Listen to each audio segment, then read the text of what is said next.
Hello दोस्तों, मेरा अभिषेक, आप देख रहे हैं कोड। आज हम बात करने वाले हैं पाइथन सीरीज के एक इंपॉर्टेंट टॉपिक के बारे में, जिसमें हम जानेंगे पाइथन वेरिएबल्स के बारे में। कैसे वेरिएबल असाइन होते हैं, कैसे डिक्लेयर किया जाता है और कैसे अपने प्रोग्राम में वेरिएबल्स को यूज करते हैं। ये सारे डाउट आज की इस वीडियो में हम कवर करने वाले हैं। तो वीडियो में बने रहने तक चलिए वीडियो को शुरू करते हैं। तो चलो अब हम आ गए अपने कंप्यूटर स्क्रीन पर और जल्दी से करते हैं अपने पुस्तक को ओपन। तो जिन बच्चों ने अभी तक प्रीवियस लेक्चर नहीं देखे हैं वो जाके प्रीवियस लेक्चर देख लें, क्योंकि इस सीरीज के सभी लेक्चर एकदम ऑर्डर वाइज हैं। तो तभी सारी चीजें आपको समझ आएगी जब आपने पिछले लेक्चर देखे होंगे। ठीक है, चलो आज का लेक्चर होने वाला है, इसमें मैं आपको पढ़ाऊंगा वेरिएबल्स।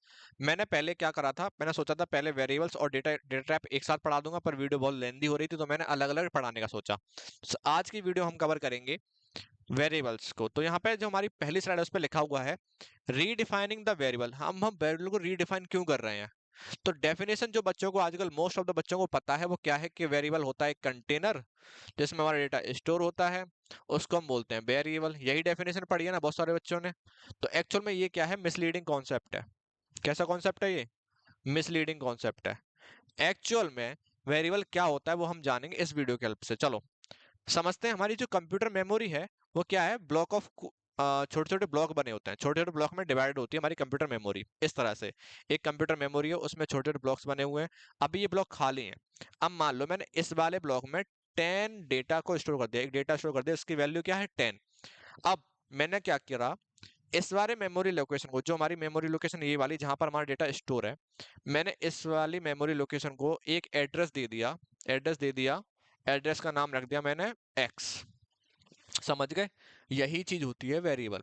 वेरिएबल क्या होती है? हमारी मेमोरी लोकेशन का एड्रेस जहां पर हमारा डेटा स्टोर है, उसको हम बोलते हैं पाइथन में वेरिएबल। समझ गया? पाइथन वेरिएबल क्या होता है? जहां पर कंप्यूटर मेमोरी में हमारा डेटा स्टोर है, उस मेमोरी लोकेशन का एड्रेस यानी रेफरेंस, रेफरेंस या फिर लेबल, उसको बोलते हैं वेरिएबल। समझ गए आप सभी लोग? तो बस इतना सा कॉन्सेप्ट है, इतनी सी लाइन है, इतनी सी डेफिनेशन है। अगर आपको ये पसंद आई हो तो वीडियो को लाइक कर दो। जल्दी से चलते हैं नेक्स्ट टॉपिक पर। ठीक है, नेक्स्ट टॉपिक क्या है? Memory mechanism. तो इसको समझने से पहले हम दो बातों को समझ लेते हैं, जो है वेरिएबल डिक्लेरेशन, डिक्लेयर करना, हम वेरिएबल को कैसे डिक्लेयर करते हैं, और वेरिएबल को असाइन कैसे करते हैं। ठीक है, तो जो हमारी लैंग्वेज होती है सी प्लस प्लस, उनमें क्या होता है कि हमें पहले टाइप डिफाइन करना पड़ता है कि इंटीजर टाइप का है, फ्लोट टाइप का। ये मैं आगे डिस्कस करूंगा वीडियो में क्या होते हैं सभी चीजें। देन हम वेरिएबल लिखते हैं कि इस बारे वेरिएबल के अंदर इस तरह का डेटा स्टोर होगा। पर पाइथन में ऐसा नहीं करते हैं। ठीक है, पाइथन में हम डायरेक्ट वेरिएबल को असाइन करते हैं उनका बिना डिक्लेयर करे। तो जैसे मान लो मैंने यहाँ पे लिखा एक वेरिएबल एक्स, इसके अंदर मैंने स्टोर कर दिया 5। ठीक है, अब इस 5 में कि मैंने क्या किया, हमारे कंप्यूटर मेमोरी में एक ब्लॉक है, उसमें हमारा 5 स्टोर है। ये हमारी कंप्यूटर मेमोरी लोकेशन है जहां पर 5 स्टोर है। जैसे ये 10 स्टोर है। अब एक वेरिएबल असाइन किया, वेरिएबल बनाया एक्स। अब मैंने आपस में कर दिया लिंक। समझ गए आप सभी लोग क्या हुआ यहाँ पे?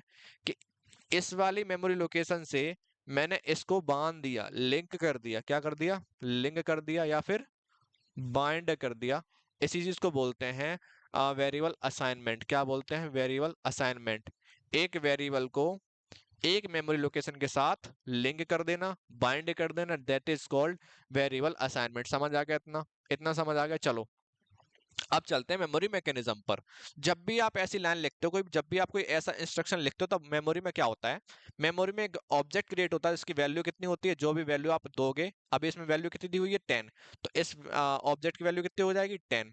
और एक लेवल क्रिएट होगा, एक रेफरेंस क्रिएट होगा जिसका नाम क्या होगा? एक्स, जो आप अपने मन से रख सकते हो। आप एक्स की जगह बाई कर दो, एक्स के जेड कर दो, एक्स के अपना नाम भी रख दो। ठीक है, तब भी कोई दिक्कत नहीं है।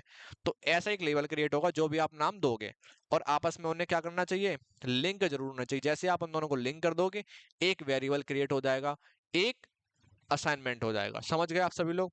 तो क्या होता है, अनलाइक जैसे सी और सी प्लस प्लस में एक वेरिएबल वैल्यू को स्टोर करता है, वहीं पाइथन वेरिएबल वेरिएबल के एड्रेस को स्टोर करता है। किसको स्टोर करता है? वेरिएबल के एड्रेस को स्टोर करता है। समझ गए दोनों में डिफरेंस क्या है?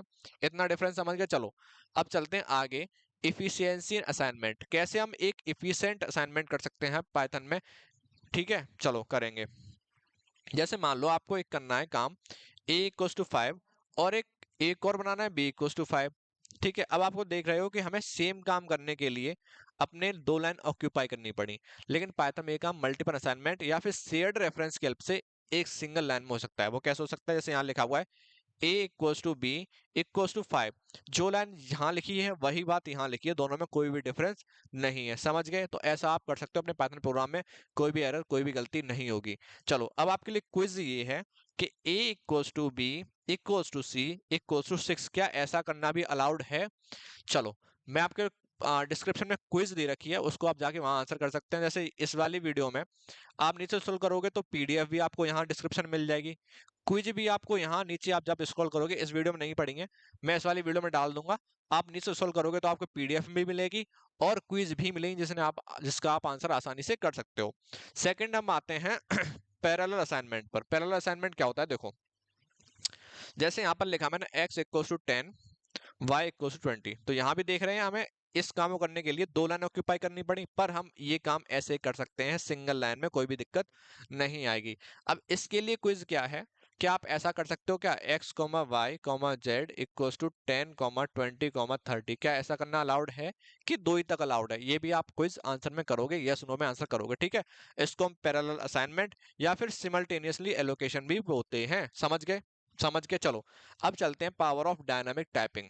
तो अभी मैंने बोला था थोड़ा सा कि जब भी हम अपने सी प्लस प्लस में काम करते हैं तो हमें वेरिएबल को डिक्लेयर करना पड़ता है उसका टाइप के साथ। जैसे मैंने मान लो यहाँ पर एक वेरिएबल बनाया एज नाम का, और इसमें मैंने स्टोर कराई है एज 75, किसी व्यक्ति की एज 75 मैंने स्टोर करा दी। तो अब ये वेरिएबल किस तरह का टाइप का हो गया, आप देखोगे सर इसमें जो 75 है वो एक इंटीजर नंबर है। कैसा नंबर है? एक इंटीजर नंबर है। दैट मीन्स जो एज हमारा वेरिएबल है किस टाइप का है? इंटीजर टाइप का वेरिएबल है। अब फ्यूचर में इसको एज में इस व्यक्ति का नाम भी स्टोर करा दूं अमन, तो अगर हमारी सी या सी प्लस प्लस लैंग्वेज होती ना तो ये चीज कैसी हो जाती? गलत हो जाती। पर पाइथन में ऐसा नहीं होता है, इसलिए पाइथन को क्या बोलते हैं? डायनामिकली टाइप्ड लैंग्वेज बोलते हैं। पाइथन में हम ऐसा कर सकते हैं आसानी से। पाइथन में जैसे मान लो मैंने एज नाम का वेरिएबल बनाया, इसमें 75 स्टोर कर दिया, अभी इसका टाइप इंटीजर है। अब फ्यूचर मैंने क्या करा, इस एज में अमन को स्टोर कर दिया, तो ये सही रहेगा, इसमें कोई भी गलती नहीं होगी। अब इसका टाइप क्या हो जाएगा? स्ट्रिंग टाइप हो जाएगा। इन सभी टाइप के बारे में नेक्स्ट लेक्चर में डिस्कस करूंगा, तो घबराने वाली कोई बात नहीं है। तो इसलिए इसको बोलते हैं डायनामिकली टाइप्ड लैंग्वेज। समझ गए आप सभी लोग? डायनामिक टाइप्ड क्या होता है? Dynamically typed language. जो पाइथन में हमारी कैसी लैंग्वेज है? डायनामिकली टाइप्ड लैंग्वेज है। समझ गए? तो यही चीज यहाँ पे लिखी हुई है। पहले एक्स की वैल्यू कितनी थी? 10, जो इंटीजर टाइप का वेरिएबल था। अब हमारा जो वेरिएबल है वो स्ट्रिंग टाइप का वेरिएबल होगा। समझ गए आप सभी लोग? आज की वीडियो में इतना ही। अगर वीडियो पसंद आए तो वीडियो को लाइक कर दो और चैनल सब्सक्राइब कर दो। मिलते हैं नेक्स्ट वीडियो में, तब तक के लिए बाय बाय।